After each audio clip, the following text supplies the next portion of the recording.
Welcome to Tuesday the 30th of July as we whip around Thailand checking some of the main news stories, starting off with some flooding. This from PHANG. Worst in 30 years, severe flooding in Trat's Khao Saming district cuts off villages, rescue efforts underway. Indeed, it does look pretty bad. You might be surprised how bad the flooding is. And severe flooding has hit Trat's Khao Saming district, particularly in the Sato sub-district. And the article says multiple villages have been cut off, necessitating the urgent dispatch of boats to deliver food and survival kits to affected residents. And the situation's been exacerbated by strong water currents, which nearly caused the capsizing of a speedboat carrying the deputy governor.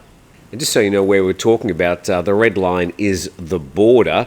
Very close to it, the Khao Saming district, which is part of Trat. Just south of that, you've got PHANG, and then about 2 or 3 hours away, Pattaya, and then, of course, Bangkok, the capital.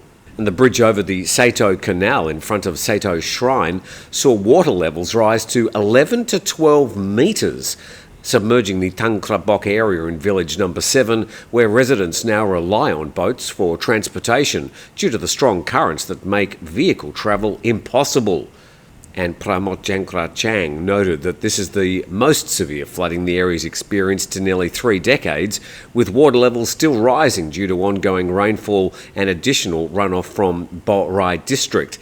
The Bangkok Post also covering this story. Trat school closed for a week amid bad weather and flooding. And the end of that article says the Disaster Prevention and Mitigation Department yesterday issued a warning of flooding and flash floods in 6 provinces, including Trat. Well, it doesn't actually name the provinces, but I probably imagine you know who you are. It is raining heavily this time of the year. It is the wet season. There will be flooding, but we do wish the people in Trat the best as they try and recover and mop up that mess.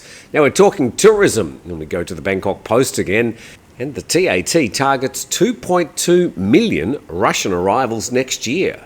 And once again, the TAT looking into its very large crystal ball. Let's dissect this article, see if we can find something interesting. And the Russian inbound market should reach a new high of 2.2 million arrivals next year, thanks to the 60-day visa-free scheme. Well, for nearly 12 months, Russian people were allowed to enter the country for 90 days at a time. While the shortage of aircraft among Russian airlines would continue to hamper the market, according to the TAT. Now, that is a story, so let's dig into that one. And this from Euromaidanpress.com, Russia to begin domestic production of ersatz spare parts for Boeing and Airbus aircraft. Well, that's going to do nothing for the warranty, I would suggest, from Airbus and Boeing, having dodgy homemade Russian spare parts made for Airbus and Boeing planes. According to the Politico, the state-owned nuclear energy company Rosatom and the national carrier Aeroflot will collaborate to produce various components, including lighting systems and firefighting equipment. And the urgency of the situation was underscored by a recent incident involving a Sukhoi Superjet 100 passenger plane, which crashed near Moscow, resulting in the deaths of all 3 crew members. While designed in Russia, the Superjet relies heavily on Western components, and Russia's been struggling to replace the sanctioned parts. And Andrew Charlton, the MD of Aviation Advocacy Consultancy, warns of the potential consequences of using domestically produced parts. And he says with or without the sanctions, a Russian aircraft with domestically produced but non-approved or supervised by Boeing or Airbus parts would not be allowed to operate in Europe. The lack of access to Western parts and technicians creates growing problems for Russian aviation. S7 Airlines, the country's largest private carrier, reportedly had to ground dozens of planes last week due to technical issues. And there's been plenty of anecdotal stories of some of the Aeroflot flights which fly daily into places like Istanbul, Phuket and Bangkok, picking up a few spare parts while they're out of Russia. But we go back to the main story from the Bangkok Post, and during the first half, nearly 921,000 Russian tourists arrived in Thailand, becoming the 5th largest group of foreign arrivals. But other challenges include the ban on accepting Russian credit cards in Thailand, which discourages Russian tourists from spending at their destinations. And then it goes on, Russian tourists tend to prefer inclusive tour packages with things covering transport, accommodation and food. So the big downside for Thailand in that is that the flights, the transport around the various areas in Thailand, the accommodation and the food, which is the lion's share of expenditure, is basically all going to Russia and not to Thailand.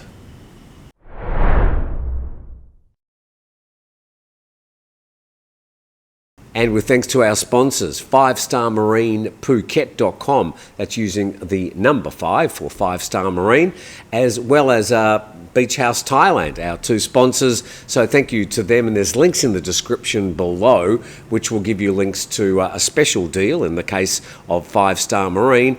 And with Beach House Thailand, there is a list of the 3 Airbnb properties, soon to be 4.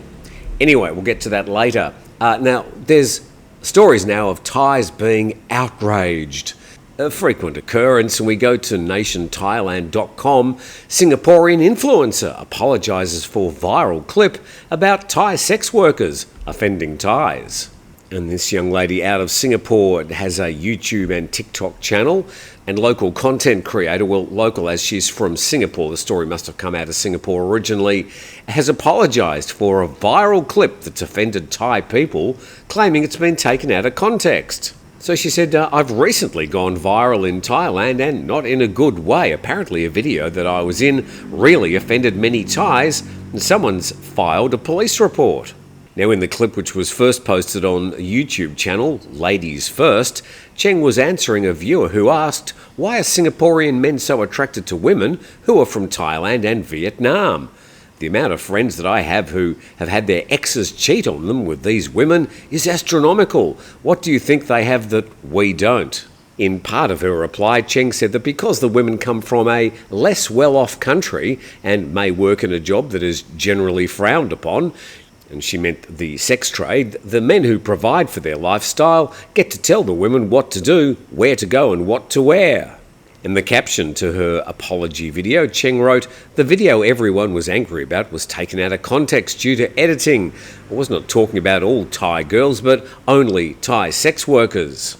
And the original long-form video, she said, meaning the one where I explained a lot more, is a lot less offensive because in this particular clip, it was edited into a very short clip, so the meaning has completely changed. There you go, blame the editor. It looks like it's been a big misunderstanding. Let's check out her channel. We go to the YouTube channel Ladies First with such scintillating content like Self-Care Day, or Do Singaporean Women Want Babies, or What If My Baby Is Ugly, or my personal favourite, My One Night Stand Vomited on Me. Well, there you go, at one end of the spectrum you've got this Singapore influencer with a misunderstanding. At the other end of the spectrum you've got Apple. The Thai PBS World reporting Apple's out-of-office advert sparks outrage in Thailand. Now, when we're saying advert, this thing goes on for about 10 minutes. I've seen it a couple of times now, and I sort of thought it was quite funny and humorous. But again, some Thais have been outraged. The Thai Prime Minister Srettha Thavisin has expressed his appreciation over Apple's choice of Thailand as the location for the filming of its latest commercial. The government spokesperson says the commercials will increase Thailand's soft power and boost the Thai tourism industry.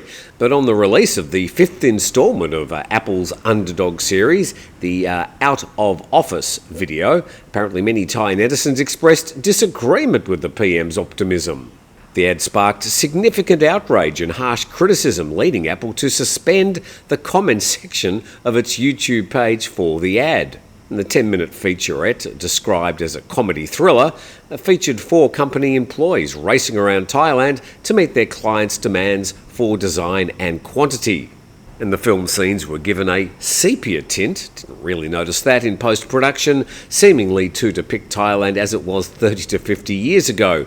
Many Thais questioned the motive behind this choice, arguing that it made Thailand look like an underdeveloped country.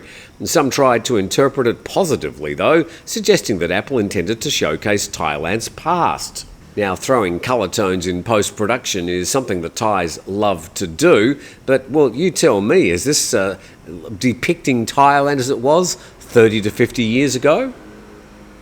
Well, I'm sorry, I just thought it was quite quirky and showed just the general cultural differences, probably made more fun of the Westerners than it did of Thailand, but one particular person's really outraged.